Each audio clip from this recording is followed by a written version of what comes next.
Selamat siang, selamat datang, Bante. Selamat siang. Tadi teman-teman di sini sudah lihat profil dari Yang Mulia. Tadi teman-teman semua agak terkagum-kagum karena tadi kacamatanya kacamata Ray-Ban. Tapi ternyata Yang Mulia sekarang hadir tidak pakai kacamata. Kelihatan lebih muda ya. Teman-teman yang saya hormati, kita orang Batam patut bersyukur sering atau cukup sering mendapat kesempatan kita ketemu dengan Yang Mulia Biku Tamo Mahathera. Karena perlu teman-teman ketahui, beliau ini adalah orang yang sangat padat jadwal kegiatannya. Kalau mau percaya, jadwal tahun 2010 pun sudah ada, bisa dilihat ya di, saya nggak tahu bukunya di mana tadi simpannya ya. Tapi yang pasti beliau ini adalah orang yang sangat sibuk. Bukan hanya dikenal sebagai seorang biku, tetapi beliau juga dikenal sebagai seorang cendekiawan dari Buddha. Dan kalau teman-teman mau tahu bahwa ada biku yang bisa keluar masuk berbicara di berbagai kalangan, termasuk di kalangan mahasiswa, inilah sosoknya ya. Jadi saya ingin kita manfaatkan waktu ini dengan baik. Saya akan mempersilakan Bante untuk menyampaikan menanam dan menuai, di sini bilang menanam dan menuai berkah di tengah krisis global. Kami yang hadir di sini tahu bahwa sekarang krisis masih ada. Terus kami harus bagaimana gitu loh? Apakah kami harus diam saja atau cukup berdoa saja di rumah nggak usah kerja misalnya? Apakah seperti itu? Nah, saya kira kita yang hadir di sini ingin tahu, dan kami mohon Yang Mulia berkenan menyampaikan kepada kami dalam menghadapi krisis ini sebagai umat beragama, apa yang harus kami lakukan. Persilakan. Terima kasih pada Pak Asmin yang sudah kedua kali ya kita bertemu, dan beliau selalu bisa membuka acara dengan sangat baik sekali, dan nantinya juga beliau bisa membawakan acara juga dengan sangat baik sekali ya, karena memang kecerdasan beliau juga luar biasa. Makanya kalau saya lihat tadi di belakang, wah ini SH M.Hum, wah, jadi memang layak menyandang gelar begitu. Saudara-saudara yang sangat saya hormati, memang krisis yang tadi dikatakan oleh beliau mempunyai dampak bagi kita. Tetapi krisis apa ya? Karena saya beberapa kali berbicara tentang krisis, sudah cerita panjang lebar tentang kasus-kasus subprime mortgage di Amerika yang menjadi penyebab krisis global ini pada awalnya. Kemudian berbicara tentang Bernie Madoff yang sidangnya baru saja digelar akhir-akhir ini. Sudah panjang lebar cerita begitu. Yang Bernie Madoff sampai menghabiskan 700 triliun rupiah. Habis duitnya kemana nggak tahu. Akhirnya orang-orang mengatakan begini, apa tuh Bante itu semua? Subprime mortgage apa tuh itu Bante? Bernie Madoff siapa tuh itu? Pokoknya yang penting kita itu bisa makan enak, nggak pusing begituan. Wah, sudah terlanjur ceritanya mulu, pertanyaannya cuma sederhana saja.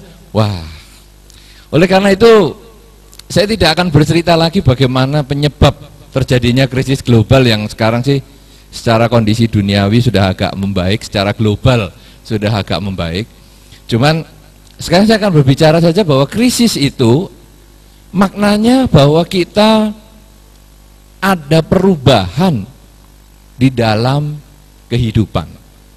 Jadi kita lebih sederhanakan saja. Jadi yang disebut krisis global ini adalah berbicara tentang perubahan secara ekonomi.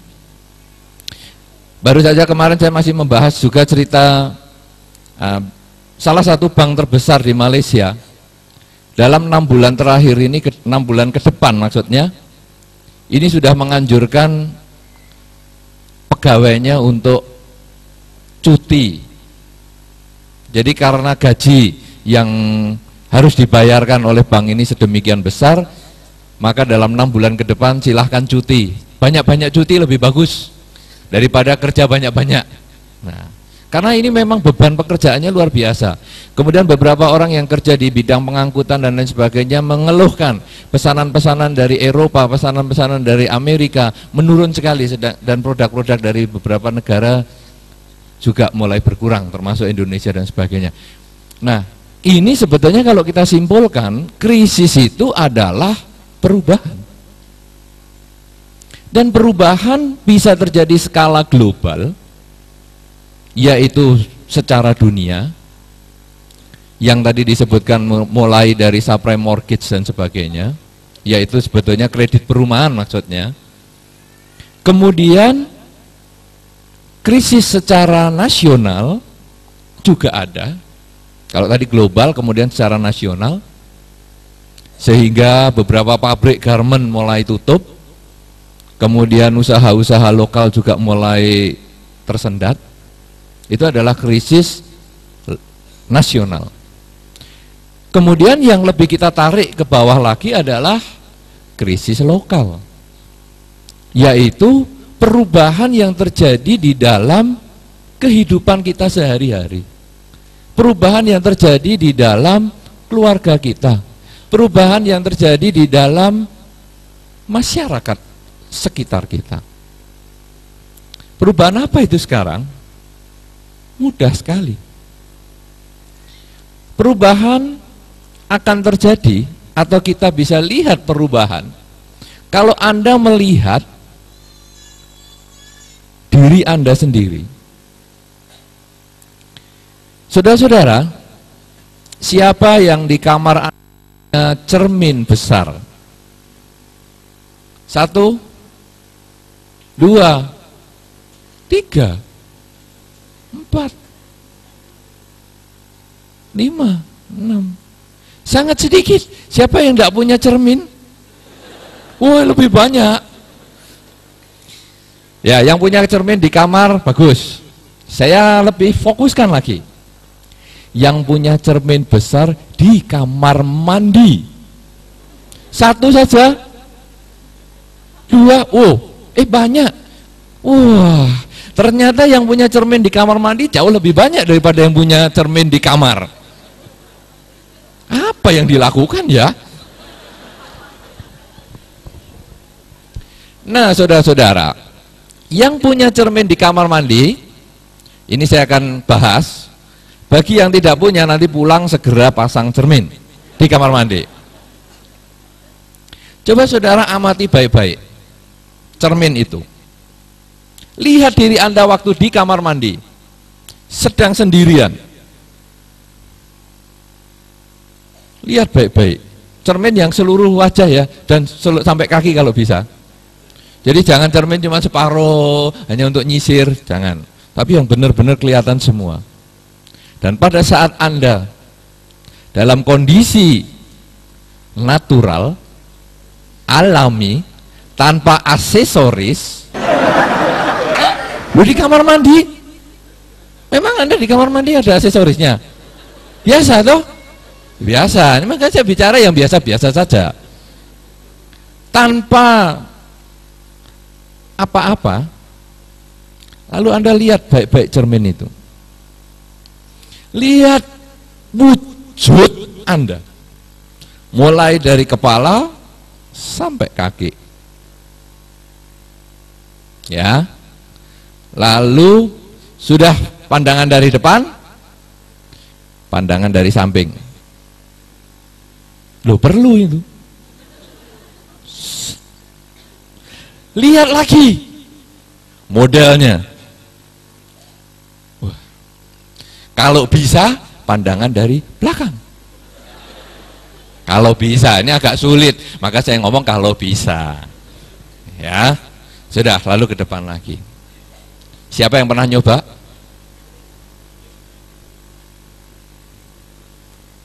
Siapa yang berani mencoba? Sudah ada yang berani. Baik. Loh, itu bagus. Itu bagus. Saya akan berceramah kepada satu orang itu saja. Yang lain pulang. Ini yang bagus soalnya. Kenapa demikian, saudara? Kita boleh bandingkan.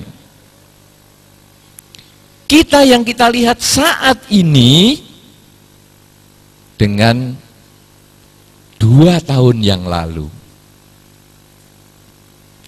Dan kita bayangkan 2 tahun yang akan datang. Apa yang terjadi, saudara? Ketika kita melihat ke depan,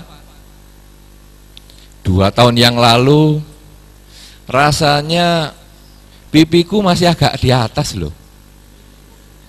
Sekarang kenapa ya? Pipi kok sudah turun ke leher? Rasanya 2 tahun yang lalu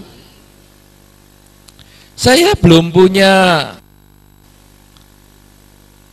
handphone kuno di bagian perut saya ini. Handphone kuno itu handphone zaman pertama jadul, itu yang harganya 18 juta, sekian besar itu. Oh, gede sekali toh. Sama sandalnya Pak Asmin saja, gede handphone itu. Rasanya 2 tahun yang lalu saya belum punya handphone itu. Sekarang kok handphonenya ada 3 ya? Sebelah kiri ada, sebelah depan ada, sebelah samping ada. Bener nggak sih handphone sih? Kemudian kita miring. Sungguhan. Handphonenya. Kalau handphone hari ini kan tipis-tipis tuh. Ini handphone jadul itu. Tebel sekali. Sudah ada yang berani ngamati itu? Ngeri, ini salah nih kacanya nih. Aku tetap seperti yang dulu. Tidak, ada perubahan.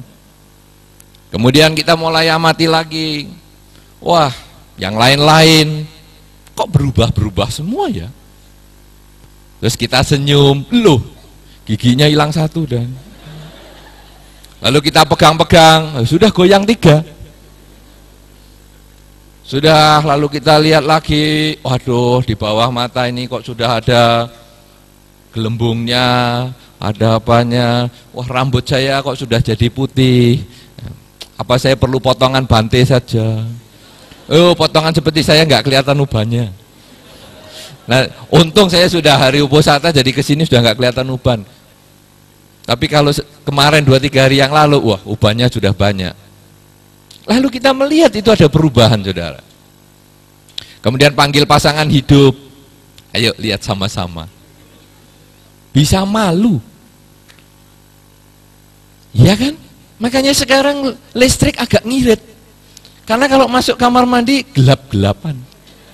Malu lihat dirinya sendiri. Malu menyikapi perubahan. Ini sesungguhnya adalah termasuk krisis lokal. Jadi bukan hanya krisis global, bukan hanya krisis nasional, tapi juga krisis lokal. Yaitu ketika kita tidak siap menghadapi perubahan.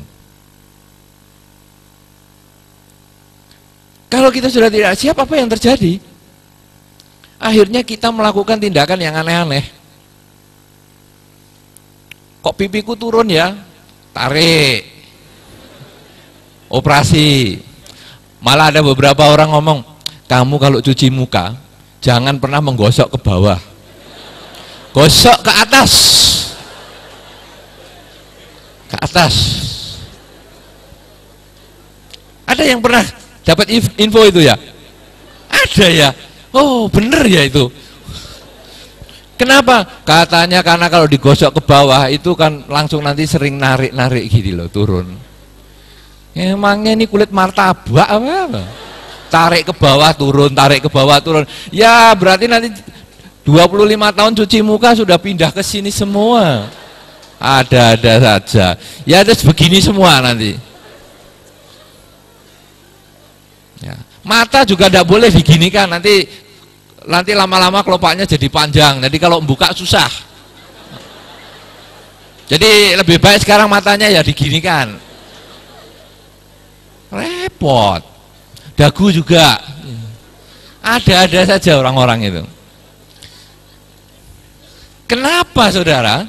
Karena tidak siap menghadapi perubahan.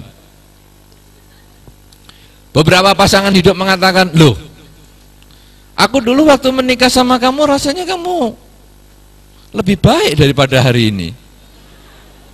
Kenapa ya sekarang tampilanmu kok penuh handphone jadul begitu di mana-mana?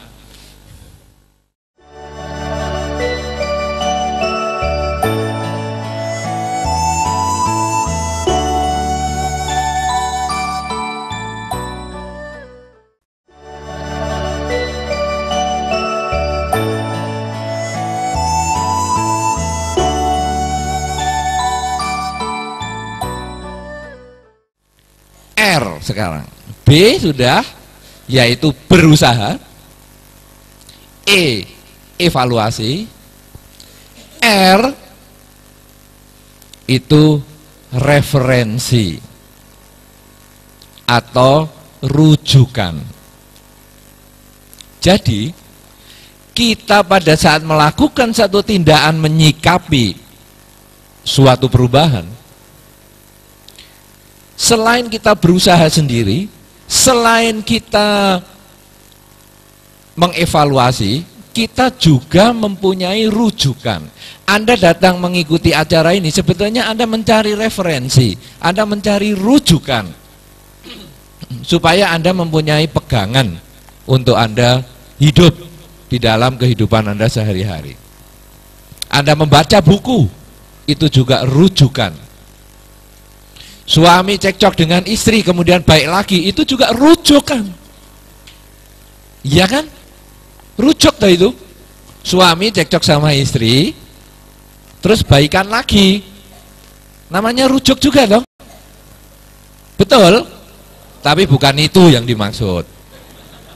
Bukan rujuk suami dengan istri. Ini adalah referensi, yaitu satu tolok ukur. Kita belajar menambah wawasan dengan ikut seminar, dengan baca buku, atau tanya orang juga boleh. Jadi mereka yang pelajarannya menurun, kemudian juga tanya, gimana ya kok pelajaranku menurun. Ini mencari rujukan, mencari referensi. Setelah B, berbuat sesuatu. Setelah E, evaluasi. Setelah R, rujukan. Anda akan ketemu apa itu? K. Apa itu? Hah? Konsistensi. Jadi punya pola yang konsisten, yang menetap, yaitu polanya. Jadi berbuat lagi, evaluasi lagi, rujukan, terus dikerjakan. Dan begitu kita mendapatkan satu masukan, kita harus konsisten dan jalankan. Atau di dalam istilah yang lain juga kita punya komitmen untuk menjalankan. Jadi konsisten atau konsisten pada komitmen kita. Itu K. Jadi kalau sekarang kita, ya sudahlah saya krisis ini, usaha saya agak menurun, atau keluarga saya agak bermasalah, atau pelajaran saya agak menurun, ya sudahlah saya berbuat. Saya sudah evaluasi. Saya sudah tanya pada orang-orang, tapi sekali saja. Besoknya udah enggak lagi, yaitu tetap menurun lagi, tetap menurun lagi, tetap menurun lagi. Tetapi yang disebut konsisten adalah kita terus berusaha, terus berusaha, terus berusaha. Berbuat, terus apa lagi? Evaluasi, terus apa lagi? Referensi, terus apa lagi? Konsistensi, ya. Nah sekarang ketemu A. A ini apa? Agama. Saudara-saudara, banyak orang sudah kerja keras tapi tidak berhasil. Pernah ketemu orang yang begitu? Kerja keras, kok nggak ada hasil? Mereka mengatakan, aku ini sudah jalani, itu sudah jalani, kok nggak ada hasil? Sebaliknya, ada orang sembahyang tekun, tapi ya tetap tidak berhasil. Sembahyang sampai atapnya hitam semua, baunya badan sudah dupa semua, tapi tetap tidak berhasil. Pernah ketemu yang begitu? Dua unsur ini harus digabung, antara usaha dengan agama, atau kalau dalam bahasa tetangga usaha dan doa. Kalau dalam bahasa kita usaha dan melakukan kebajikan, itu harus digabung. Anda pengen enteng jodoh, siapa yang pengen? Berani tunjuk jari? Tunjuk di bawah-bawah aja ya, nggak usah tinggi-tinggi. Tapi kalau tinggi ya berarti mau promosi. Yang pengen enteng jodoh, lalu function apa? Belut. Wow, function belut. Jadi bagi Anda yang enteng kurang enteng jodohnya, function belut. Tapi ini jangan dicoba untuk mereka yang pengen pasangan hidup lagi. Ya kalau gitu aku function belut terus biar tambah enteng jodoh. Jangan. Nanti menyesatkan resep ini. Function belut, terus function. Wih, seminggu sekali ribuan belut di function. Tapi tidak ada perbuatan. Tidak mau telepon, SMS sama mereka yang mau di PDKT. Kenapa kok saya mengatakan mereka kok bukan dia? Mereka itu lebih dari satu. Supaya meleset satu dapat satunya, meleset satu dapat satunya, kan gitu. Jadi di SMS, apa kabar? Barusan istirahat ya? Nanti sore mau ada acara ya? Macam gitu, SMS aja. Itu adalah perbuatan. Kemudian sudah di SMS, sudah ngelepas belut, kok nggak berhasil? Dievaluasi. SMS ini mungkin ditambah martabak.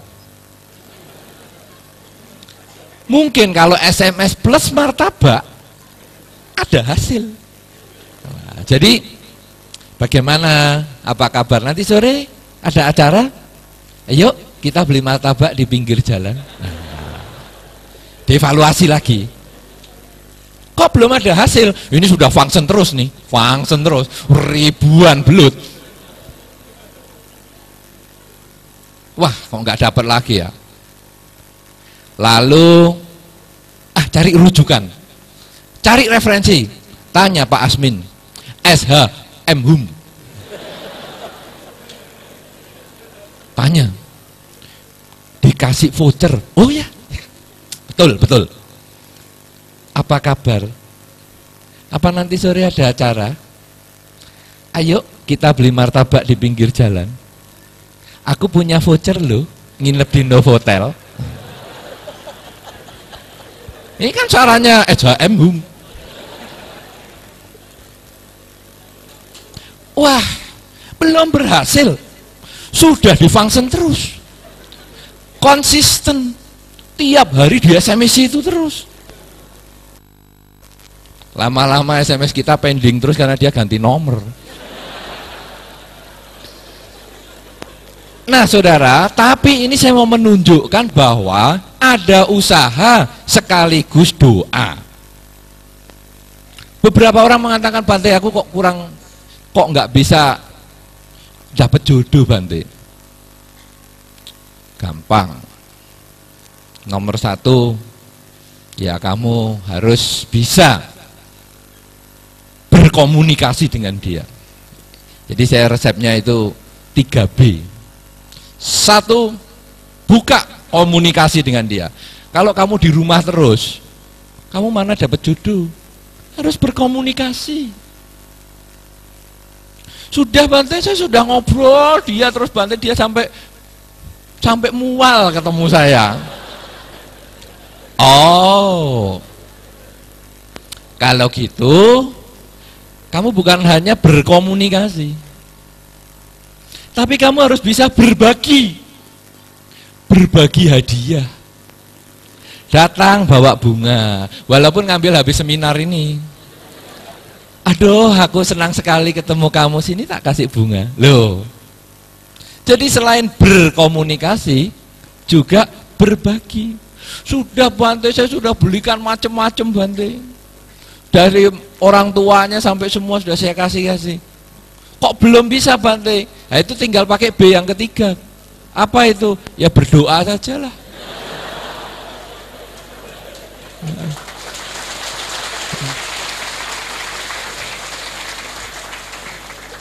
Nah saudara-saudara, jadi kata-kata yang bernafaskan agama, misalnya berdoa semacam itu sesungguhnya adalah mendukung kebajikan kita. Jadi kalau berkah yang tadi sebelum A itu adalah mendukung manajemen hidup kita, maka agama ini adalah mendukung karma baik kita segera berbuah. Oleh karena itu biasanya mereka yang mengalami kesulitan usaha, mengalami kesulitan di bidang kesehatan, mengalami kesulitan di dalam banyak hal, satu nasihat yang baik selain kita harus melakukan ini, toko kamu harus cari hong shui yang bagus, ya, kemudian rumah kamu harus begini begitu, tapi juga upaya keagamaan ini diperlukan. Konsistensi adalah K, agama yang A, maka dapatlah H, hasil. Pinter, wah pinter, tepuk tangan untuk Anda sendiri. Baru ada hasil. Kalau tidak ada usaha didukung dengan agama, tidak ada hasil. Agama apapun juga ya, jadi tidak harus berhubungan dengan agama Buddha, tapi agama apapun yang kita percayai, semua mengajarkan kebajikan, itu akan memberikan hasil yang nanti akan sesuai dengan apa yang kita harapkan. Kalau kita bisa menanam berkah seperti ini, panen berkah bukan hanya dalam situasi krisis global, tetapi di dalam setiap saat kehidupan kita, hidup kita akan selalu bahagia. Karena apa? Karena kita akan selalu berpikir, saya harus melakukan apa ya? Setelah melakukan tindakan, saya harus perbaiki bagaimana ya? Kalau yang baik saya tingkatkan, kalau yang jelek saya hindari. Kemudian saya cari juga tanya-tanya, saya rajin tanya kepada orang supaya semakin saya bisa tingkatkan kualitas hidup saya. Kemudian juga saya berusaha untuk terus jalani, konsisten, jangan pernah putus asa. Dan juga saya harus rajin untuk baca parita, atasila, meditasi, dan lain-lain. Dan akhirnya hasil itu akan menjadi milik kita. Kalau sudah demikian saudara, tema kita pada kesempatan ini yaitu menanam dan menuai berkah di masa krisis global. Kita akan bisa capai, kita akan bisa lakukan, dan kita juga akan mendapatkan kebahagiaan di masa krisis seperti ini. Karena krisis bukan hanya global, bukan hanya nasional, tapi sesungguhnya krisis itu bersifat lokal. Sikap kita menghadapi perubahan, kalau kita berhasil mengubah pola pikir kita, maka sikap kita menghadapi perubahan justru menjadikan perubahan sebagai motivasi kita untuk lebih maju lagi. Tapi kalau kita mentalitas kita lemah, maka perubahan hanya menjadi alasan untuk kita menyerah, alasan kita untuk tidak maju, dan kita hanya mengatakan ya sudahlah, karma, dan sebagainya. Inilah yang saya sampaikan sebagai satu awal untuk kita bisa berdiskusi dhamma, sehingga nanti kita makin mendalam, makin fokus untuk menyoroti, menanam berkah dan menuai berkah di masa krisis global. Terima kasih. Ya.